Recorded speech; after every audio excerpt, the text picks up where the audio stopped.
Hey there, my name is Russ Laggan. It is Friday, July 25th, and you are watching the Big Agent Meeting.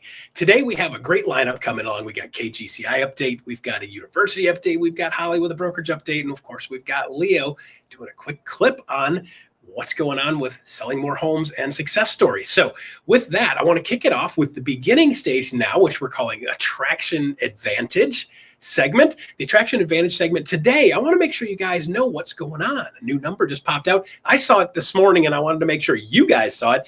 If you go to NAR Research on Facebook, every month they pop up the number on what the estimated numbers and metrics are for the market. So if you could pop up a quick slide for me, this is the thing I was talking about.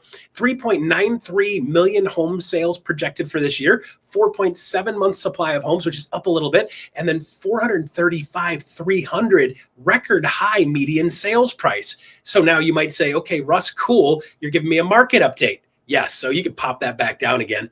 All right, so Attraction Advantage and doing attraction. So how do we incorporate that? Guys, think about it like this. Who's telling you what's going on in the market? Do you have a resource for that? See, what I would like to teach you guys all and make sure I reaffirm to you guys, and I've taught a bunch of you guys this, is if you become the person that has the stats and the metrics and are telling the story of what's going on, people start to see you as their expert.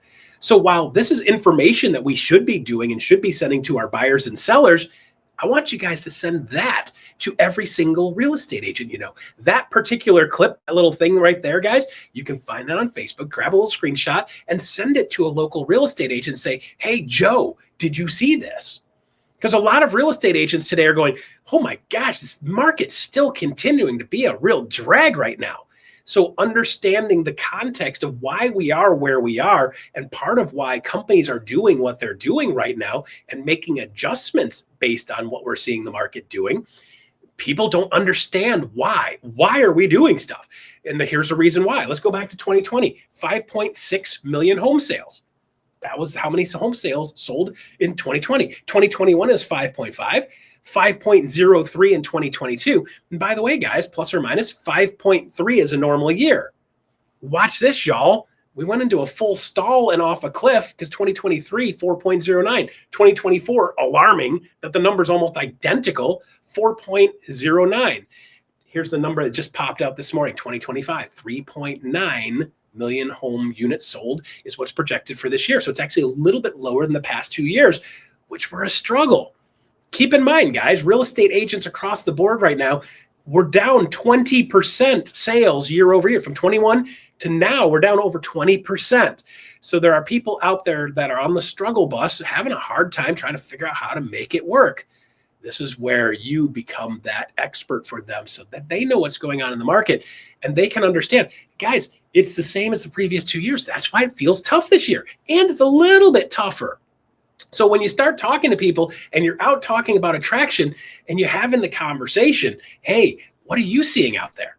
Here's the actual factual data number. Did you see this? Boom. And I'll drop it off my phone to them. Hey, let me send this to you. Boom.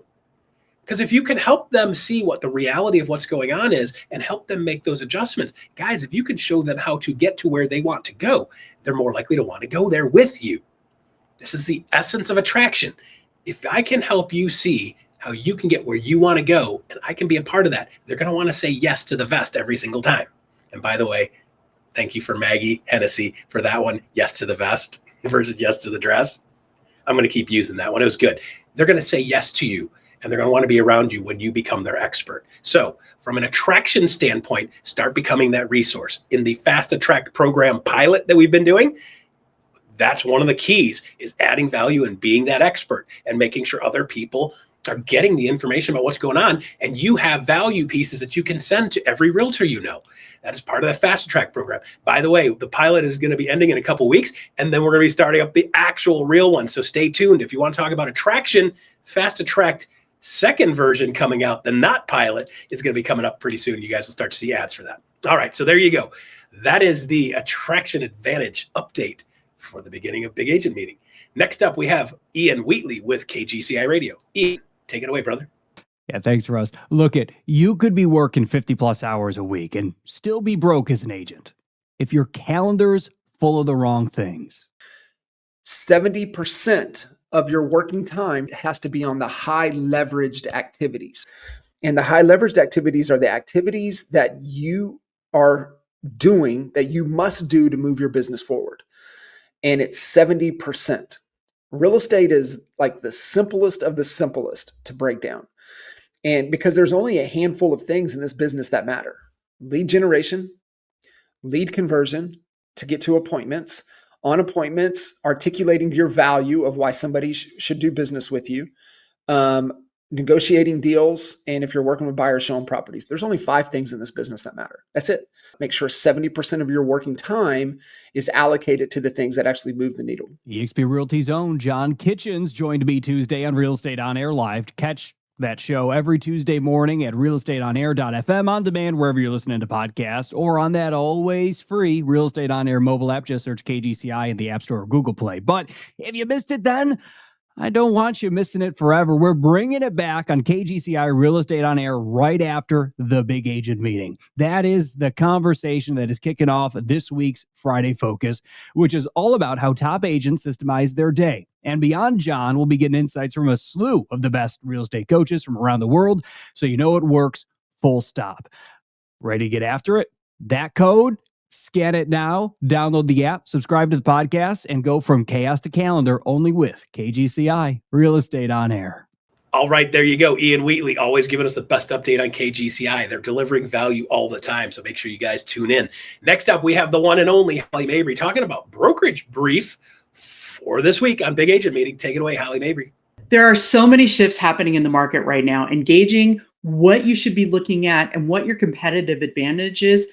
I want to give you a couple of things that have been top of mind for me lately, because I love to watch vacant land. I know it sounds great. It sounds like watching paint dry. But when you look at your competitive advantage of what the market shifts are right now, what is your opportunity? How do you go forward?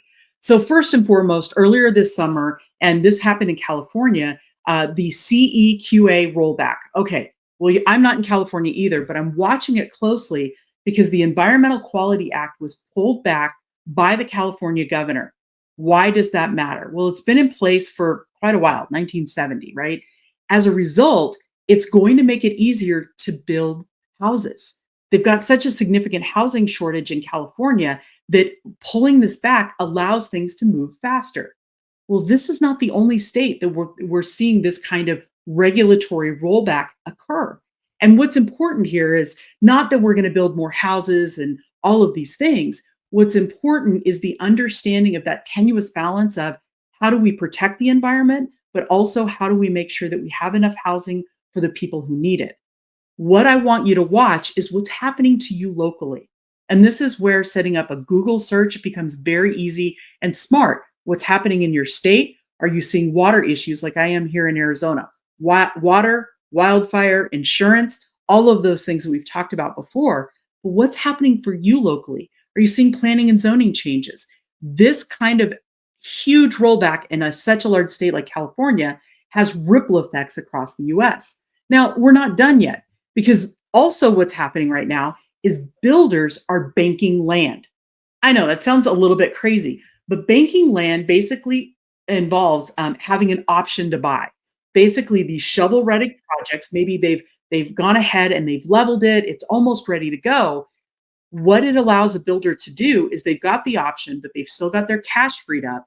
And then when the market starts to shift, there's more buyers coming into the market, the interest rates come down, they actually can go ahead and turn those lots on and get them sold. What's important here, and what I want you to be prepared for as an agent, is what's shovel ready. When you look around your local area, are there large tracts of land that have been optioned? What does it look like? Are they almost ready? Is there infrastructure, utilities, roads, anything like that? What that means is if you've got a seller living locally, gosh, that property may be worth more today because the new construction hasn't started. Now, if I've got buyers looking in the area and they really want new construction, okay, I'm going to give them options, not knowing exactly, it's reading the tea leaves of the market, and it becomes a challenge. But that builder confidence really bolsters what's going on in the market. So when you and I are watching the builders, it makes a difference. Now check this out. In the evolution of land, well, land banking, NAR is a perfect example. In 2017, they had about 36% of their inventory tied up in land banks. Today, that's up to 74%. It's a significant increase, and it's one to take note of because they are bullish on the future. They're just not ready to release it all yet. And that's something that you and I should be aware of as we're working with buyers and sellers. We're working in our communities of, hey, what does this look like? When you and I started this year, we were really bullish on 2025.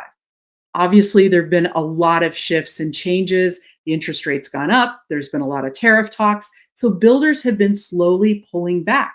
That's okay. So how do we go forward? Let's talk about our impacts on buyers.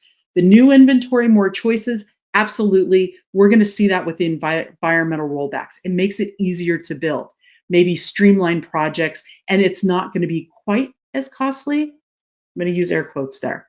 But the strategic investment opportunities for buyers, where do they want to be? What does it look like? And, like we've talked about before, what is the Starbucks or the Trader Joe's Whole Foods factor? It becomes important as far as that strategic investment. Is something like that planned in the area? That's a good sign for future investment. Now, for sellers, it becomes their timing. What is important to them? Do they need to move quickly? In this market, you and I have to be prepared to have the hard conversation. If the property has been on the market for 30 days, how badly do we need to sell? Because every day we stay on the market is one more day that you are investing in rebuying that property. So if you're listed for $650,000, okay, great. But if we've had no showings for 3 weeks, we're too high. The market has spoken. And so we're not seeing small price reductions of $5,000 or $10,000. We're actually seeing more than that. We're seeing $50,000, $75,000. As a result, you and I have to be the truth tellers to sellers. And when we watch about environmental regulations, especially if it's easier to build, hey, is it easier to remodel? May or may not be.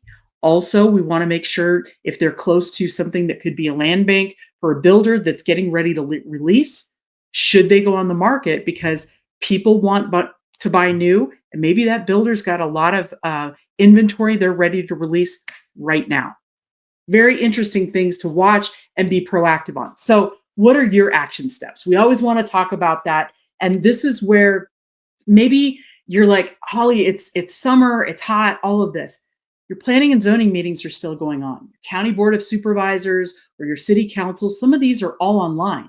And you can actually set up to get these direct feeds. Attend those planning meetings. Understand what's kind of moving around your area. Also, I want you to think about the relationships. Who are the builders in your area? What's going on? I loved going to my title company, especially during the summer, ice cream sandwiches. And I'd be like, all right, what are you seeing? What tracts of land are moving? And I would have those open conversations. And then I want you to be looking at industry associations. Who are the local home builders? Anything like that you want to be aware of, that maybe you have a smaller builder developer that is actually taking action. They're not waiting for a NAR. They're going and getting it right now. Create this database. And this is where I love using AI myself. I use things like Novation to help me kind of track. You could also use something as simple as Trello or Coda that could help you kind of track who's on first, what's going where. When you start monitoring stages and what people are doing, it makes a huge difference. You can have those things feed either through your AI or even as simple as setting up a Google alert of like new land sales in this area, in this zip code, and that will send information from anywhere on the web to you every day at noon. I've got Google alerts that I set up 10, 15 years ago. I refresh them every quarter, and it makes a huge difference in my business. So think about how you would like to go forward. What are those opportunities as you go? And then I want you to develop a communication strategy. See, if you and I are going to be our absolute best in this professionals market, we need to get that information. We need to put it together in a story. What is that framework? And so some folks are really successful in the development watch. Maybe they've got folks that future clients that want to move to the area, but gosh, they want new. Okay, you can do this development watch and you can keep that rate of change, what's going on, new construction, new floor plans, all of that you can share out. And then I want you to think about what's going on that you can share socially. Land banking, explain what that is. It's actually kind of fun to talk about. I know I'm a nerd. It's all good. But then also, I want you to think about what regulatory changes are going on. And this is where you can look at something like the California wildfires or even the flooding in North Carolina and the hurricanes that we've experienced across the country. What does that mean for people locally? How are they going to rebuild? What infrastructure still needs to be done? We could be talking something as basic as roads, water, sewer, electric, but how does that happen for people? And what is the community? What are the community leaders doing? And then you could get down to even doing webinars or hosting them on, if you have a podcast, bring local officials in talking about what's happening locally. Be that ambassador for your area. It makes a huge difference. Now, finally, tools and resources. I love giving these to you. ChatGPT is an extension of you. It helps you research. It helps you kind of confine or organize thoughts. But this is where also I want you to think about Jasper AI, creating compelling market updates that you can throw on your social media. Of course, we see our social media team, they're killing it for EXP. What are you doing to help kind of build your brand, your awareness, and really throw it out there? And then what I love is Claude. If you've got longer form documents, more than a page, Claude will actually help you summarize it in a way that's meaningful, especially if you're looking at a lot of regulatory changes or bills, things like that that just feel overwhelming. Oh my gosh, Claude really breaks it down. Then I want you to think about essential websites that you always want to have at the ready or be checking. It's almost like a frequency thing. So it could be your local planning department, planning and zoning. It could be, a builderonline.com. What are they doing? And then also, I love the State Association of Realtors. They're always updating things, maybe your regulatory body, whether it's the Real Estate Commission or the Department of Real Estate, all of those things. And then finally, take a look at these couple of things for your mobile. LandGlide, it's awesome to be able to view property boundaries and ownership. Now, this is what I'll say with that. The boundaries are not gospel. Everything is taken from a satellite way up in space, and it can be off anywhere from a couple of feet to 10, maybe 20 feet. So it's not gospel. A survey is always going to be better. But then also you could be looking at LoopNet, which is easy to sign up for. I actually have a subscription because I follow a lot of that. And then of course, PlanWise, if you're looking for modeling, developing impacts and things like that.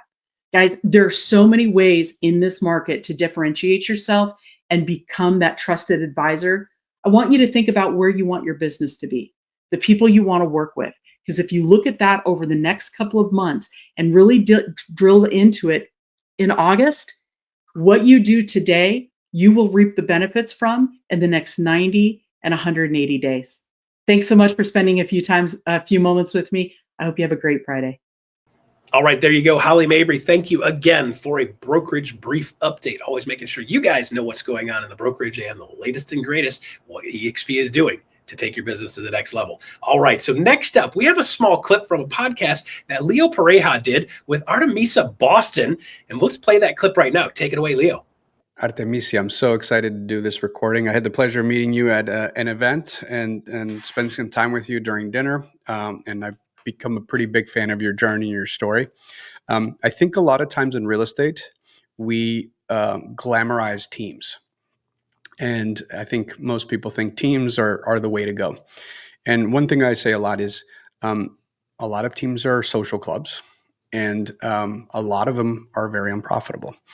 And I'm a huge fan of our solos who crush it at your level. So for context for anyone listening, in 2024, Artemisa did 68 million plus in sales volume on 223 units. Real Trends just came out, number one in her state. Amazing production, way above most things anyone can ever see. Like my best year ever as a solo agent was 99. And I almost, ended up in the hospital with pneumonia a couple of times because I just 12 hours a day, no systems, not to do. So at 223, like that is so rare air. But before I ask you questions about that, tell us how you got into the business. Tell us before you were the number one agent in your state. What did that look like? What did the early years, what brought you to real estate? Kind of give us a little bit of a background so people have context. Yes, I came to United States 25 years ago. because I married my Boston. It's an American guy, and I moved and I figured it out that I didn't have enough money to go and take classes to go college. So I was like trying to do something, and I was always really good selling stuff. And I decided that I'm going to get the real estate license and just looking for something to do. And so what happened? What was that first year, first couple of years? Tell me, because normally the average per person productivity in our industry is like between 4 and 6, right? What did the Yes. first couple of years look like, and then when was that breakout moment for you? Okay, so I don't remember really good, but was kind of impressive because I have like 3, 4 transactions per month in my first year. What? Okay, so wait, start there. Uh, What was the first month versus the second month? 3 to 4 transactions per month is unheard of to begin with, especially for a newer agent. Yes, I was really lucky. I probably in the first month I sold like a couple houses, but after that I was selling 3, 4 houses every month, and was incrementing every month, every year was more and more. So I have to create some systems to be able to handle the volume. But I was really lucky. Was there an aha moment in the early beginning? And then let's kind of jump into the tactics. Like if you were to tell a new agent, is it go to X amount of events, have this many conversations? What tactically would you suggest to kind of replicate what you've experienced? So the thing that I always tell new agents is take this like another job. If you want to be successful, you need to work full time. Like taking this serious is if you work 2 hours there, 3 hours there, like another day, but you don't take this serious, this is like another job. You need to invest the time and create your job. If you don't know what to do, there are so many things that you can do in one day. An open house, you can networking, you can put your business cards in business, you can call the family members or do whatever it's necessary to start your career. But the thing is, sometimes the mistake that people make is they think that if you put 2 or 3 hours, it's going to be like the shows, that kind of success. And it's not like that. Real estate agents, we work really hard. And if you want to be successful, you need to work really hard. What do you think stops people from getting to be close to successful as possible? Is it self-doubt, fear? What do you think holds people back? It can be different things, but I think it's like when you don't believe in yourself and you don't put the time and the effort in something, you are able, if you put someone, it doesn't matter what personality, to sell real estate, and that person put 8 hours every single day, that person is going to be successful. But in the beginning, because you don't see any like changes right away, sometimes they don't motivate themselves and they want like instant results. And real estate, it's not like that. It's something that you are working for the future, but you need to be patient. And sometimes I think they between people that they don't feel that they can do that and to be impatient, I think that can be a problem to be successful. All right, there you go. Check out that interview. Artemisa, knocking it out of the park. Talk about sales volume, grow fast. Talk about success stories. I love seeing success stories like that. Congratulations, Artemisa. And by the way, if you guys want to see the full podcast and the full interview and the full conversation with all the details on what she did and how she did it, jump onto YouTube and type in Leo Pareja, Artemisa Boston for the full podcast with Leo Pareja talking about success stories. So jump on there, check it out. All right, next up we have the one and only Alyssa Specht giving us a university spotlight update. Take it away, Alyssa. What's up, everybody? Alyssa Specht here with eXp University. And guys, next week we are gearing up for an epic week. So whether you are chasing more listings, whether you're trying to dial in your systems, or just looking to learn from the best, we have got everything you need to grow smarter, to sell more, and to serve better. So let me give you an idea of what is coming up next week. So next week on Monday, On Level Up, we have Corey Prince coming in here. Now, Corey Prince, he is a top producer. He is the co-founder of Countywide Real Estate and 100 mil plus team builder. And he is going to be breaking down how to use PPC. He's going to be breaking down lead gen systems. So you do not want to miss. You can start getting into those same systems yourself. So that's on Monday. Then we're going to mosey on over and take a look on Friday. We're back here at the Big Agent Meeting with Joey Orbendorfer. Now, Joey, he's on fire. He's out of Atlanta. He's got 35 plus closing, 13 mil in sales, and a strategy rooted in relationships and real market know-how. So that's, again, back here at the Big Agent Meeting. And then we are not actually done yet because Joey's coming back for another episode of The Lab. And he's going to take us even deeper inside his business. So tune in. Those are both on Friday. And guys, this next week, what's the move for you? You're going to learn how to scale like our 100 mil plus pros that are giving you the strategies and tactics that they're using. We're going to get the real deal on AI. So guys, tag your team, block your time. I'll see you there. All right, there you go. University Spotlight always got a bunch of great stuff. Guys, if you're not plugging in to the latest and the greatest, University always has amazing stuff going on to help you guys take your business to the next level. If you need training on anything, they've got something for you, and you just need to plug in and find it, and it'll help you take your business to the next level. All right, so there's our show for July 25th. It is Friday, Big Agent Meeting, and here's the thing we do at the end of every Big Agent Meeting, QR code. If you guys want to jump on there, open up your camera, hit the QR code, give us a little bit of feedback. Let us know how we did on a scale of 1 to 10. How are you liking the new format? We're doing a little bit shorter segments. Are you liking that? Is that working for you? Let us know what you're thinking, and don't hesitate to leave a comment for us. We always appreciate your comments. Thank you very much for that. So that is the show for the 25th. Stay tuned for iConversations coming up next. I will see you guys next week.